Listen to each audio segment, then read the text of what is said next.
Hello and welcome to the channel. My name's Todd, and in tonight's video I want to tell you how I made my spooky Halloween grandfather clock. Now I want to apologize. I don't have any video or any still images of me actually building the clock. I didn't think to do that when I was building it. I didn't really start doing the YouTube videos until mid-October, and I built this, started making it in late August, early September. So I just don't have any videos of me building it.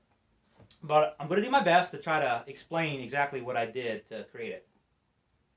So the idea for the clock came about when Aaron and I got together and we were thinking about this year's Halloween party. And we decided to do the Halloween mansion. And so I was thinking that a spooky grandfather clock would go good with it. And each year for the Halloween party, I try to make a couple pieces that I consider like legacy pieces, pieces that I spend a little extra time on, spend a little extra money on to make really nice and last so I can use them from year to year. And this year, this clock is one of those pieces along with a few other items that I'll share in a video at a later date. So once I got the idea to make the clock, the first thing I did was Googled it. I just wanted to get an idea of what was out there, what other people have created. And I got a surprise. When I started doing the search for it, I did find some spooky clocks, but I was really surprised that a lot of people had made these out of cardboard, which I think is a great alternative to the wood, especially if you don't have access to power tools or you're not familiar on how to use them. So cardboard is a good substitute and it would make a nice clock. But before I got started with the clock, I had some ideas of exactly what I wanted to make it out of. I had some criteria that I wanted to meet. That being, I wanted it to be out of wood because I wanted it to be a little heftier, a little more substantial, and I wanted it to last.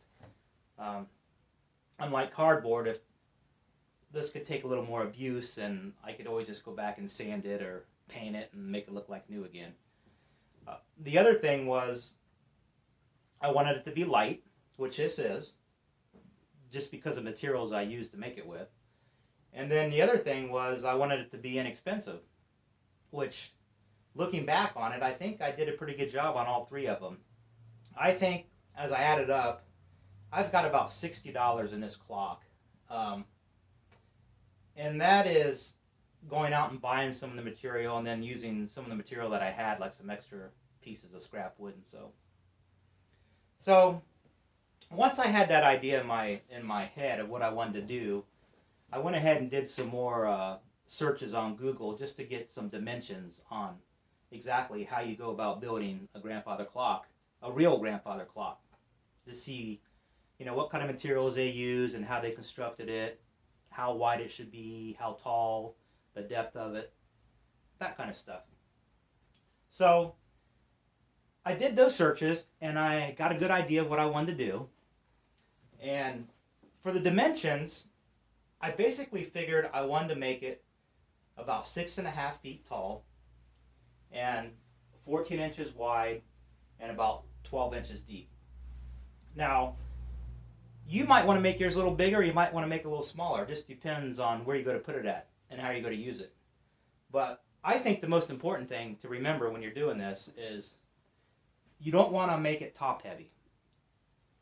And you want the bottom to be completely flat. Otherwise, this thing will rock and it'll fall over and it won't be stable. So those are two important things to remember. Do not make it top heavy and make the base level, and you'll be good to go. So once I figured out what I wanted to do, how I wanted to build it, I went ahead and started thinking about the materials I wanted to use and start getting the materials. And one of the first things I did was I picked up this faceplate. And I found this on eBay. And I paid $15 for it plus shipping. And I just thought that this would make the clock. I mean, it just screams grandfather clock because it came off a grandfather clock. And this was inexpensive. It's actually missing some of the numbers, but it's a spooky Halloween clock, so it doesn't really matter. It's supposed to look kind of old and creepy. And it's not, it's an expensive one. This is metal, and this is actually, I think, plastic. And it was just a faceplate that I bought. This little time movement here, I bought that separate, and that was like about $8, and I bought that at like a craft store, or you can buy it on Amazon. So this faceplate here was just the metal faceplate with a little hole that I had to drill through the wood to stick this timepiece in, which was simple, easy. And the timepiece I just stuck in from behind here, and then pressed these minute hand and hour hand and second hand onto it. And it just has a battery. So it's really simple and easy to do. You could also take and buy just like a round clock that already has the movements on it. Just like a basic cheap $6 plastic clock that you could paint maybe black or brass and stick it in here. Would look nice. And then you could also go to like the craft store, and they have a lot of different clock pieces. Different numbers, the time movements that you can kind of piece together and build your own. So use your imagination and kind of think of what you want it to look like, and then go about getting the materials. Going back to the clock itself here, these pieces here that I have, these I got at the craft store too, and these are just like little wood applique pieces. And I think I paid like $4.50 for this, and a couple bucks each for these. And they were just regular bleach blonde wood that I put a little stain on to darken them up to make them look a little aged. So that's what those pieces are there. These here are actually the banisters from a front porch, like the spindles. And this is actually one piece that I cut in half and nailed onto here. So, and these are really cool because it has a little bit of a decoration to them. It gives it a nice look here. So I really like that, and it kind of made it pop out. And then as we go down here, I have the weights, and these weights are kind of cool too. And I did do a video, so I'll leave a link in the description on how I made these. But basically, these weights are Schedule 40 PVC pipe that I glued together and stuck a little hook in, and then bought this chain. And inside the clock here,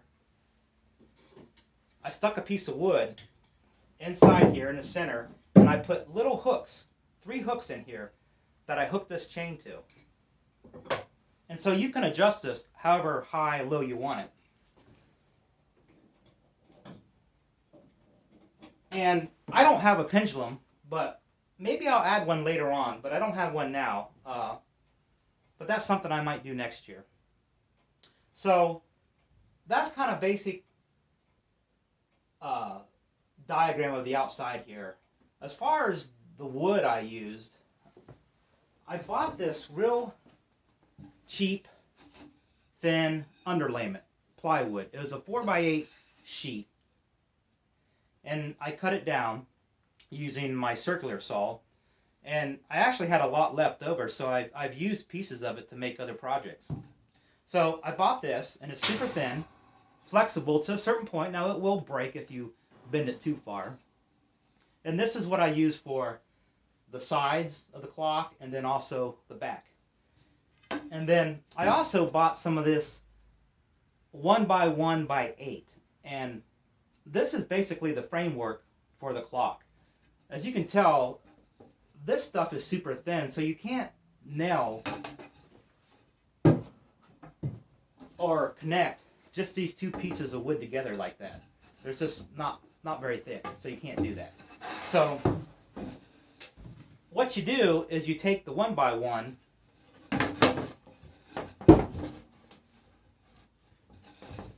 and you glue it, nail it to the board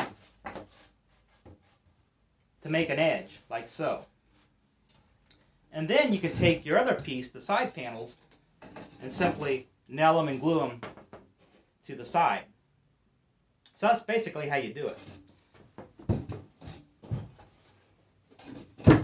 Now I think what I'll do is I'll turn this clock around so you can see the back of it, because I think if you look at the back of it, you can get a really good idea of how it's made.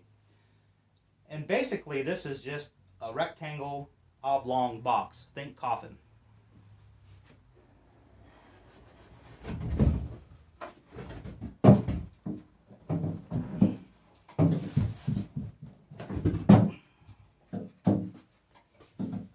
So as you can see, this is the back.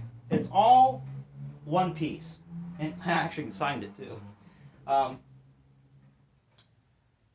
So it's very simple. It's just one piece of wood. And to get all the little details on the outside, I simply used like scraps of wood, and I kind of added to the outside and built this up to give it some dimension.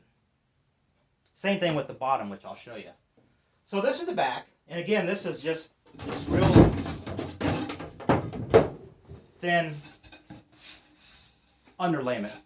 I paid, like I said, paid $17 for a sheet of it. It's 4x8.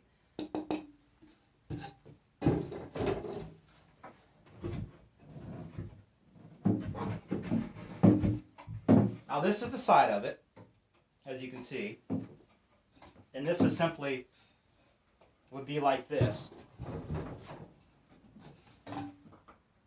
And then again, I use little scraps of piece of wood to kind of build out the edges. And I didn't do anything fancy here. It's a straight cut.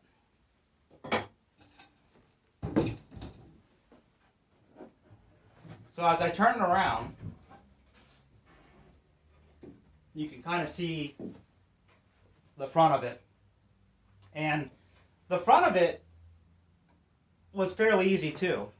And what you can do is it's basically built the way your kitchen cabinet is built, the face of your kitchen cabinet or a dresser. So take a look at that, and you can see the way it's put together. And I'll kind of show you here that I use these 1x1s for the front facings,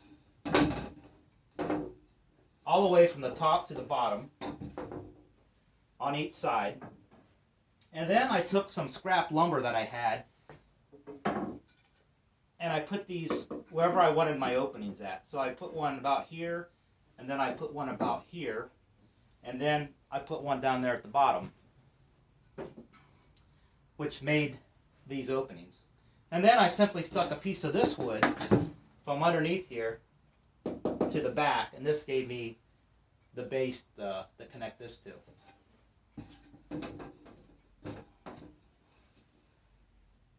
Now on the bottom of it, let me scan down on the camera here, and I'll show you what I did, because this is important too.